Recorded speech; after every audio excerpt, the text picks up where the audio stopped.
Halo pemirsa, senang sekali bisa kembali menemani Anda dalam Sinpo Dunia. Informasi dari berbagai penjuru dunia akan kami sampaikan.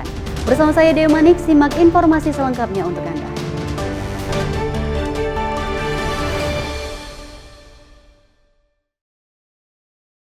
Kita awali informasi di tengah meluasnya pengaruh Tiongkok di Samudra Hindia.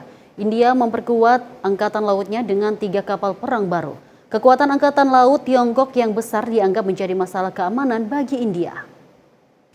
Sebuah fregat siluman, kapal selam serang, dan kapal perusak rudal baru-baru ini diresmikan ke dalam Angkatan Laut India. Ini adalah bagian dari puluhan kapal perang yang rencananya ditambahkan India selama 10 tahun ke depan. About 40 warships are likely to be commissioned over next few years. And that's a significant jump. Even qualitatively, the ships that Indian Navy is commissioning are very high-tech and high-end. Para analis mengatakan New Delhi menambah kekuatan angkatan lautnya di tengah kekhawatiran bahwa proyek infrastruktur Tiongkok di sekitar India membawa negara saingan itu lebih dekat di Samudra Hindia. Chinese Navy has very good relations with Myanmar. It has access to a port in Sri Lanka called Hambantota, which gives it docking facilities. And it has very close links with the Gwadar port in Pakistan on the Arabian Sea.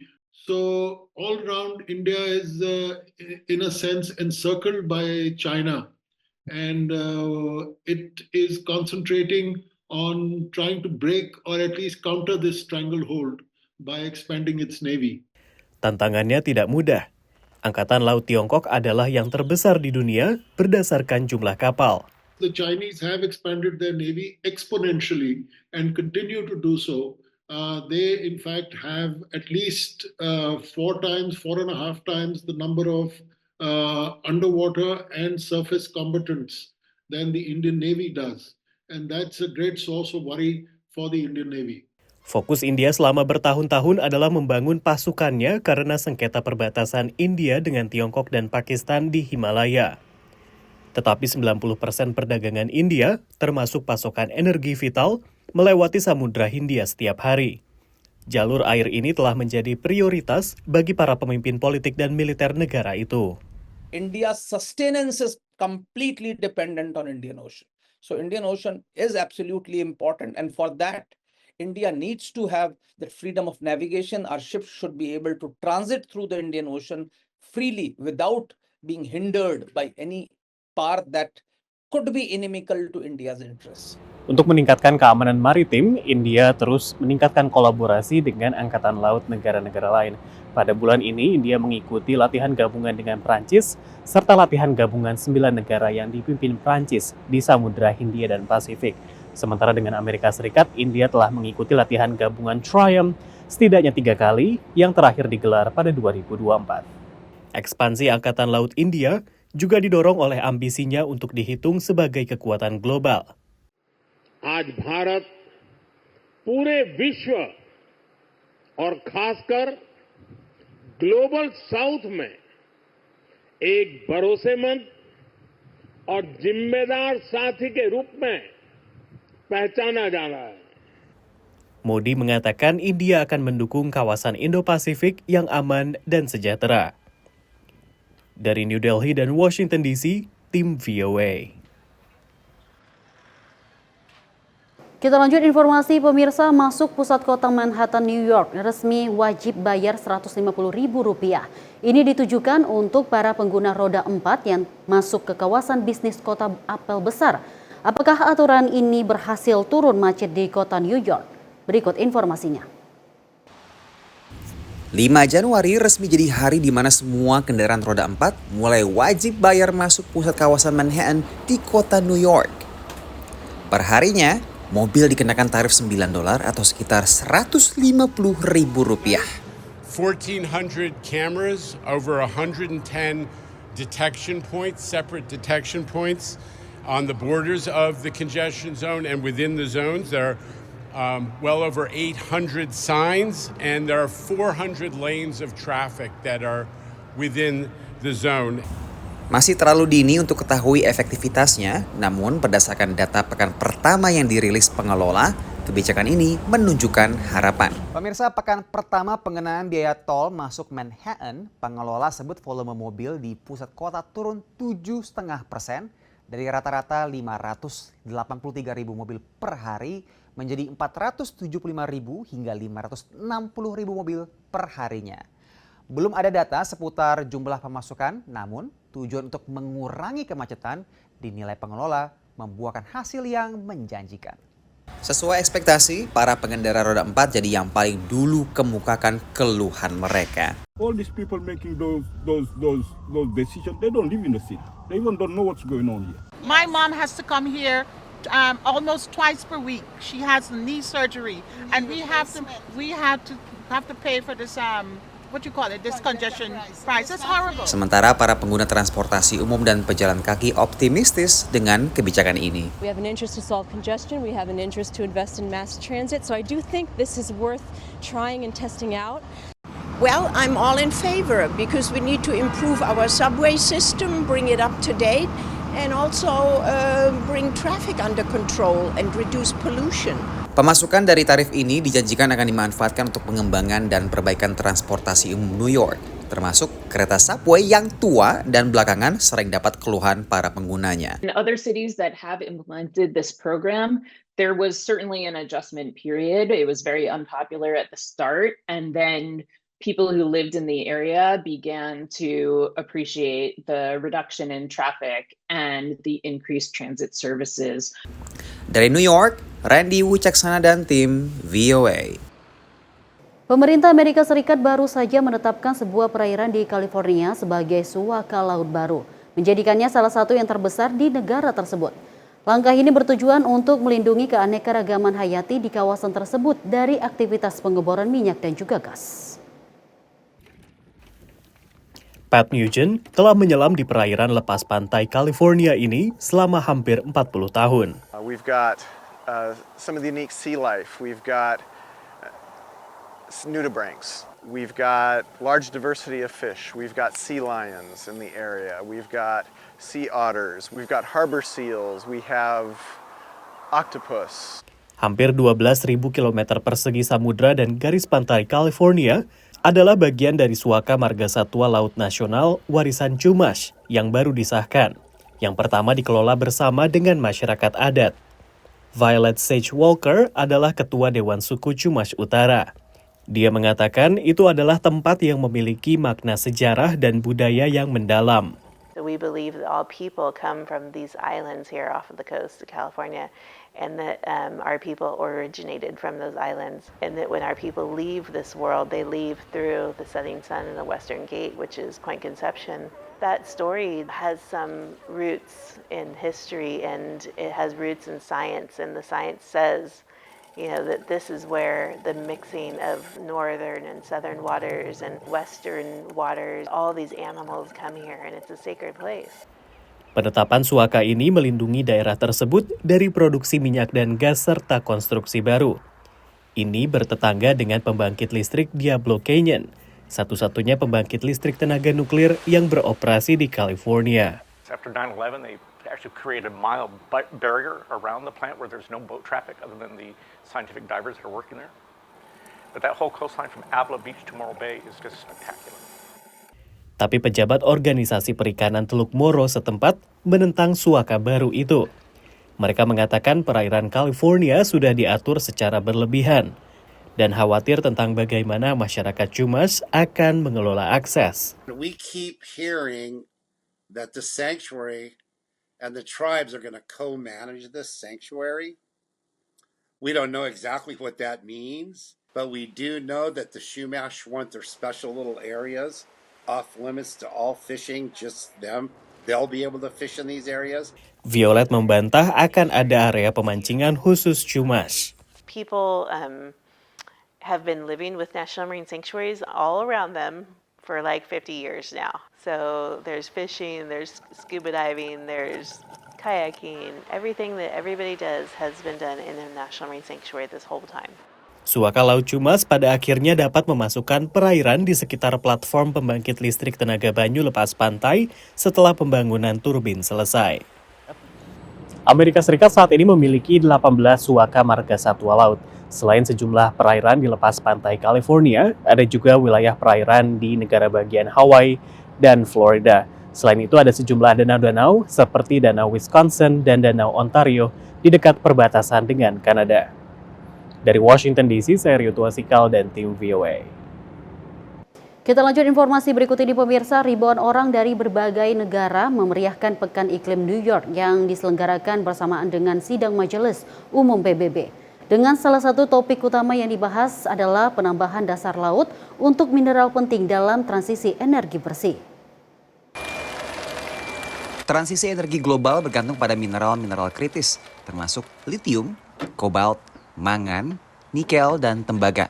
Menurut Otoritas Dasar Laut Internasional, banyak kandungan mineral kritis ini terdapat di dasar Samudra Pasifik. Negara-negara Kepulauan Pasifik, Tonga, Kiribati, dan Nauru telah bermitra dengan perusahaan penambangan Kanada, The Metals Company, untuk melakukan ekstraksi mineral dari bebatuan di kedalaman Samudra Pasifik.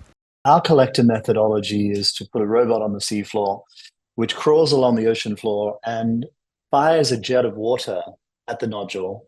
And it creates an inverse pressure and it lifts the nodule up. And so we don't go down and scour the seafloor. Tapi kelompok pelestari lingkungan dan asosiasi nelayan khawatir penambangan seperti ini bisa mengganggu keanekaragaman hayati di perairan. We demand a moratorium on the seabed mining until environment, social, and economic risks are comprehensively understood. We know only very little of the deep sea, and the race for the final frontier could cause irreversible damages to the people and communities of our Pacific. Menurut The Metals Company, perubahan iklim lebih mengancam keanekaragaman hayati dibandingkan aktivitas penambangan. The oceans are impacted by every single thing we do today, especially global warming. So we need to address the main driver for climate change and reduce emissions. Sebagian peneliti mengatakan, di kedalaman ribuan meter dari permukaan laut, biota yang ada hanyalah bakteri dan invertebrata kecil. Transisi ke energi yang terbarukan ternyata juga menimbulkan berbagai dampak negatif terhadap lingkungan. Hal inilah yang menjadi tantangan yang berusaha dijawab oleh Pekan Iklim di kota New York yang berlangsung bersamaan dengan sidang Majelis Umum di PBB yang mendatangkan berbagai pejabat dan juga kepala negara yang merupakan anggota dari PBB.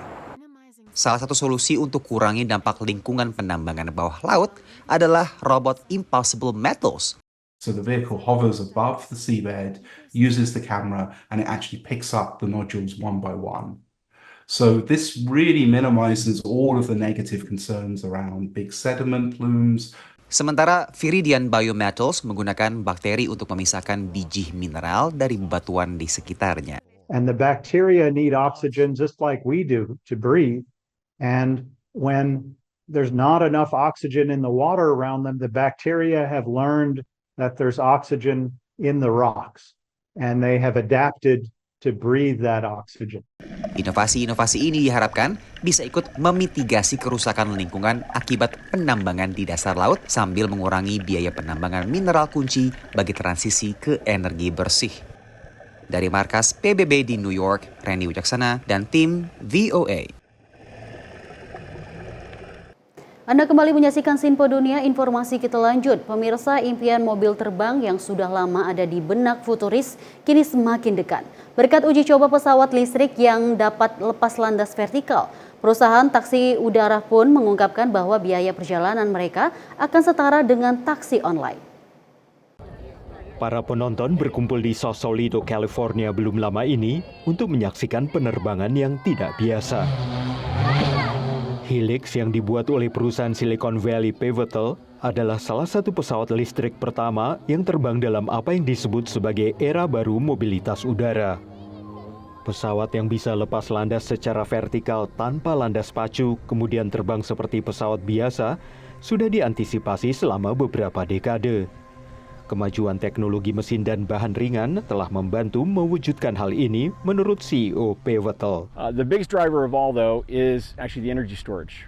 And so the batteries, the energy storage of the batteries are getting better and better every couple of years, driven by the mass adoption of electric vehicles we're seeing on the road today. Helix akan sangat menarik bagi mereka yang suka terbang dan mampu membeli pesawat pribadi seharga $200,000 yang penyimpanan baterainya saat ini masih terbatas untuk 20 menit waktu terbang.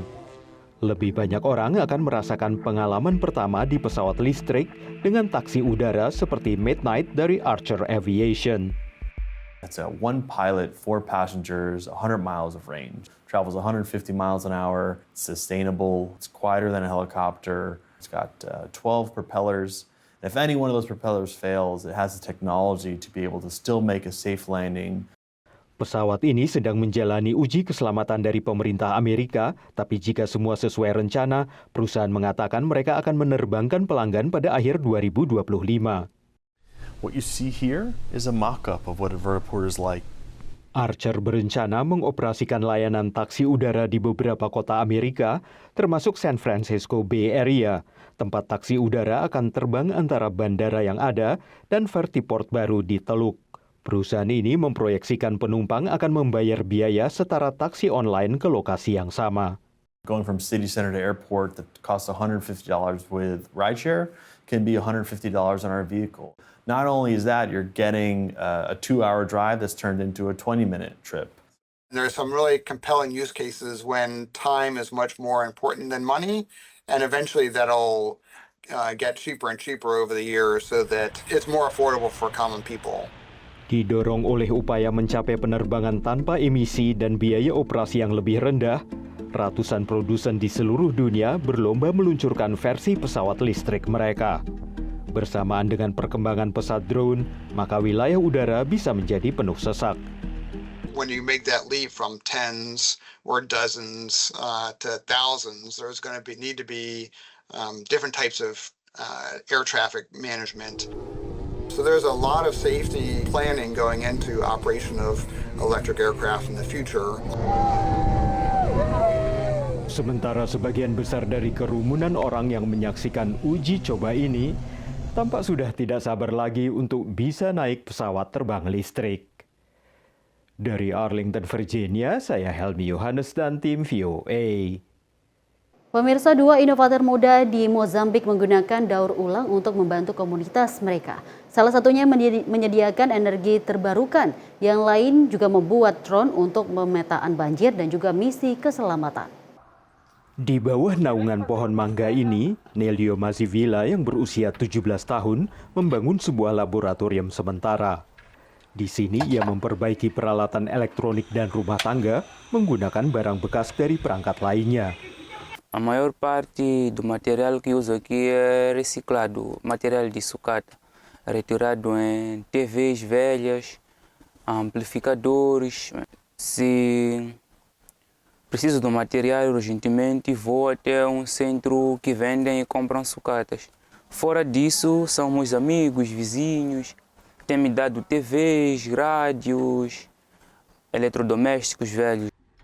Nelio mengatakan ia bisa menyediakan energi bersih dan berkelanjutan serta penerangan dengan baterai dengan memakai inverter yang mengubah arus searah menjadi arus bolak-balik untuk menjalankan sebagian besar peralatan rumah tangga dan lampu. Menurut Nelio, alat ini dapat berfungsi di rumahnya, jadi mestinya bisa berfungsi di lingkungan sekitar. O dispositivo é um inversor que inverte corrente contínua de uma bateria para corrente alternada para uso residencial. Com o dispositivo que eu tenho aqui, posso alimentar 3, 4 casas. Tidak jauh dari laboratorium Nelio, Clayton Mishak yang juga berusia 17 tahun memulai penemuannya dengan membuat mobil-mobilan dan robot, meskipun minat utamanya adalah drone. Memakai serat karbon dan FPV atau kamera pandangan orang pertama, ia mengembangkan drone cepat dan kuat yang bisa berguna untuk memetakan daerah rawan banjir dan membantu misi penyelamatan. Usar os drones para lugares que são de difícil acesso para o ser humano, por exemplo, os tempos das cheias. Então foi daí onde eu pensei em fazer os drones, digamos, indestrutíveis, flexíveis e rápidos. Clayton berniat terus melakukan penelitian untuk membawa penemuannya ke tingkat yang lebih tinggi. O que me motivou também foi não deixar Moçambique atrás do conhecimento, vamos dizer assim. Então, como eu tenho conhecimento desses tipos de drones, esses tipos de pesquisas que eles fazem, acabei também por criar uma coisa que eles mostrassem e pelos vistos eles estão a dar atenção. Isso é muito bom, é muito positivo, porque vai ajudar o país a dar mais um passo. Meskipun tidak memiliki pendidikan formal dan tidak pernah bertemu secara langsung, kedua inovator muda ini terus menginspirasi satu sama lain melalui media sosial. Kini mereka berharap ada perusahaan publik, swasta, dan individu yang muncul dan memungkinkan mereka untuk mengembangkan keahlian dan masa depan mereka. Dari Arlington, Virginia, saya Helmi Yohanes dan tim VOA. Informasi terakhir kita pemirsa, hampir semua stroberi di Amerika Serikat ditanam di California. Kini perusahaan Spanyol yang bergerak di robot pertanian membantu para petani yang berada di sana memanen stroberi dengan presisi dan juga pada tingkat kematangan yang tepat. Berikut informasinya. Juan Bravo menciptakan sebuah robot yang dapat memanen stroberi dengan mulus. Memanfaatkan sensor dan kamera, robot ini menganalisis tingkat kematangan setiap buah stroberi dan memprogram gerakan lengan robot untuk memotong batangnya tanpa mengganggu buah yang belum terlalu matang. They ripe from the bottom to the top. So the tip of the bottom becomes red while the other part of the strawberry is still green and is going up. So we measure what part of the strawberry is in red and what is still remaining in green. We typically want about 90% red, 10% green. That is a perfect moment for harvest. Robot ini rata-rata memotong satu buah stroberi setiap 10 detik. Selama 3 hari, mesin ini dapat memanen 8 hektar kebun stroberi. We don't want to touch the skin of the strawberry, never. So if we don't touch the surface, we are not going to contaminate it. Could be with mildew, or could be with virus or whatever. We don't touch the strawberry. Panen otomatis ini dilengkapi bak vacuum dari Agrobot yang secara harfiah menyedot hama dari semak-semak tanpa merusak buah ataupun menggunakan pestisida. Robot ini tidak akan kepanasan atau kelelahan dan tidak mengambil alih pekerjaan manusia, menurut Matt Conroy, manajer distrik sebuah perusahaan buah dan sayuran lokal. As an industry, we are short on people. I have a hole roughly 15 to 20% every year that I need that much many more people. It's not a matter of displacing people, it's a matter of filling in the holes and the gaps to where we don't have enough people to do the jobs. Matt mengatakan ia berharap ada lagi robot agro yang dimodifikasi untuk membantu memanen tanaman lain juga. Dari Arlington, Virginia, saya Helmi Yohanes dan tim VOA. Dan pemirsa, sampai di sini perjumpaan kita dalam Simpo Dunia edisi kali ini. Saya Deo Manik bersama dengan tim Simpo TV mengucapkan salam dan sampai jumpa pada edisi berikutnya. Terima kasih.